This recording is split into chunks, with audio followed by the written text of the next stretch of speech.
Hello, in this video, I'm going to talk about cystic fibrosis and exercise recommendations. So cystic fibrosis is a genetic disorder where someone is basically producing mucus that is too sticky. So they're secreting the wrong kind of mucus, and so it affects systems throughout the body, anywhere where mucus is produced. So it can obstruct passageways like the pancreatic bile ducts in the intestines and the bronchi in the lungs. So it can cause problems throughout the whole body, like malabsorption of fat and protein. It can even scar and damage the pancreas to the point that it interferes with insulin secretion, which would cause diabetes mellitus, can cause bone disease, and increases the risk of osteoporosis. Depression is also prevalent in cystic fibrosis, and depression is more and more prevalent with increasing age. It can cause chronic sinusitis, which also contributes to lung disease. So in somebody with cystic fibrosis, 95% of the deaths are due to respiratory failure. So this condition is usually diagnosed early. So it's usually by the age of 2. If somebody has cystic fibrosis, it's usually diagnosed then. It can be diagnosed later in life, but generally this is heavily screened for during infancy.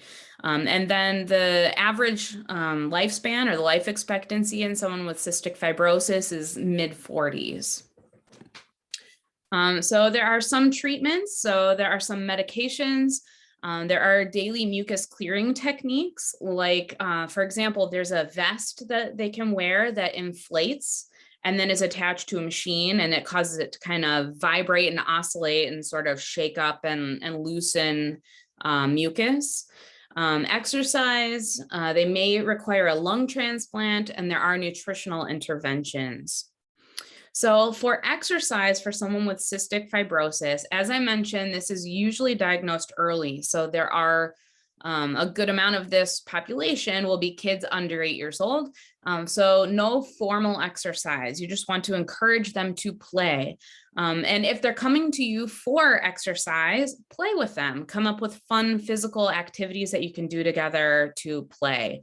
And that's really a good rule of thumb for all kids who are under 8 years old, regardless of what condition they may or may not have. Play is the preferred type of exercise. Then for someone who's over 8 years old, here are the recommendations. You want to aim for physical activity every day. So some kind of physical activity, aerobic exercise 3 to 5 times a week, resistance 3 to 5 times a week, and flexibility training 2 to 7 times a week. So you can do it every day. For intensity, the aerobic intensity should be 70 to 85% of max heart rate. And you want to progress that very gradually. So you don't want to increase more than 10% within any given 2-week period. So too fast of an increase in intensity is going to be problematic here. So very, very gradual increase. And then resistance training, 50 to 60% of 1 rep max, and don't test their 1 rep max. You want to calculate that using other methods. And you want to be careful here. The reason we don't want to go too intense or too heavy with their resistance training is because if they increase their thoracic pressure too much, it can actually cause a spontaneous pneumothorax, which is a collapsed lung. So depending on the condition of their lungs and how much pressure they build and what they can really tolerate, they could potentially collapse a lung. So that is not a risk anybody should be taking. So just make sure you keep that intensity low enough that they are not increasing their thoracic pressure to any significant degree. For time, their aerobic activity can be 30 to 60 minutes. You might have to start lower than that and work their way up. Resistance training, 20 to 30 minutes, and flexibility, 10 minutes at a time is good. All right, thank you so much for watching, and I'll see you in the next video.